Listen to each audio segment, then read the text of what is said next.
Pesantren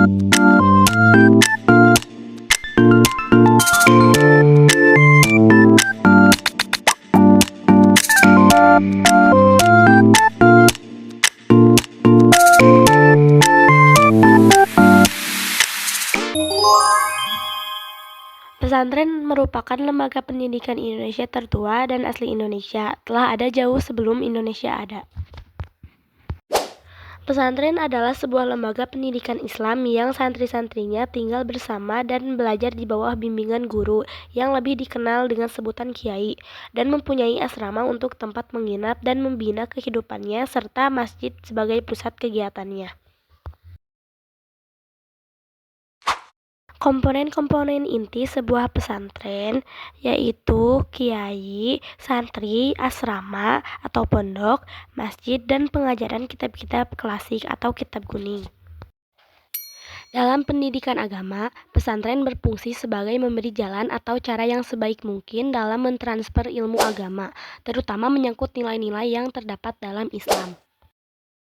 Peranan pondok pesantren terbagi menjadi 4, yaitu pusat kajian Islam, pusat pengembangan dakwah, pusat pelayanan beragama dan moral, pusat pengembangan solidaritas, dan ukhuwah Islamiyah. Para sejarawan banyak menyebutkan bahwa cikal bakal lahirnya pondok pesantren di Indonesia diduga ketika Sunan Ampel sekitar abad ke-14 sampai abad ke-15 mendirikan sebuah padepokan di Ampel, Surabaya, Jawa Timur untuk mendidik dan mempersiapkan kader-kader penyebaran Islam atau para dai.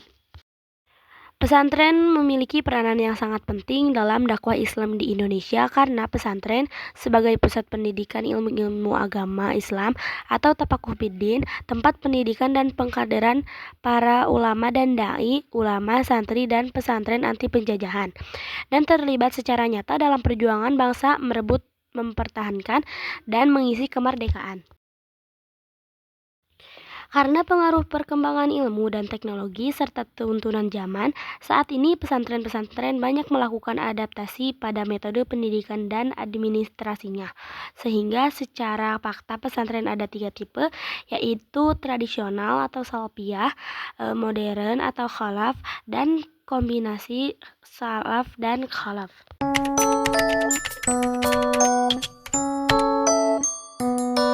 Jelaskan pengertian pesantren. Pesantren merupakan lembaga pendidikan tertua dan asli Indonesia, telah ada jauh sebelum Indonesia ada. Pesantren adalah sebuah lembaga pendidikan yang santri-santrinya tinggal bersama dan belajar di bawah bimbingan guru, yang lebih dikenal dengan sebutan kiai, dan mempunyai asrama untuk tempat menginap dan membina kehidupannya, serta masjid untuk sebagai pusat kegiatannya. Sebutkan komponen-komponen inti sebuah pesantren, yaitu kiai, santri, asrama atau pondok, masjid, dan pengajaran kitab-kitab klasik atau kitab kuning. Sebutkan peranan pondok pesantren, yaitu 1. Pusat